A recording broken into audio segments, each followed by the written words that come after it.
ఇంత భయం కేవలం సర్పంచ్ ఎన్నికలకి ఇంత భయపడుతున్నది కాంగ్రెస్ ప్రభుత్వం.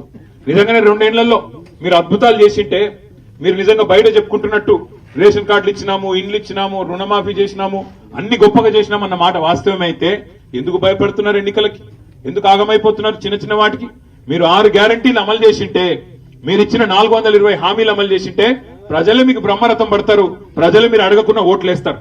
కానీ ఇవాళ ఈ పంచాయతీ ఎన్నికలకే భయపడిపోయి ఇవాళ ఇట్లా దౌర్జన్యాలకు తెగబడుతున్న కాంగ్రెస్ కార్యకర్తలు, నాయకులు ఒకటి గుర్తుపెట్టుకోవాలి, ఎప్పుడు రోజులు మీ కావు.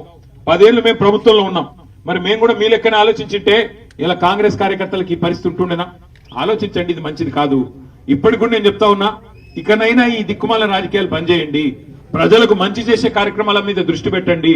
ఇక మీరు ఇట్లాగే పోతుంటే మరి మేము కూడా తిరగబడక తప్పని పరిస్థితి వస్తుంది. మేము కూడా ఇదే స్థాయిలో దాడులకు తెగబడితే మరి రాష్ట్రం ఏమైతుందో ఆలోచించాలని చెప్పి కూడా నేను వారిని కోరుతా ఉన్నా. ఇప్పటికి కూడా వినయంగా చెప్తా ఉన్నాం, ఇప్పటికి కూడా విజ్ఞప్తి పూర్వకంగానే చెప్తా ఉన్నాం, వినయపూర్వకంగానే చెప్తున్నాం. ఇది మంచి సంస్కృతి కాదు, తెలంగాణలో గతంలో లేదు, ఇప్పుడు కూడా వద్దని చెప్పే మా వాళ్ళకు కూడా ఎక్కడికక్కడ నియంత్రించుకుంటూ వస్తున్నాం.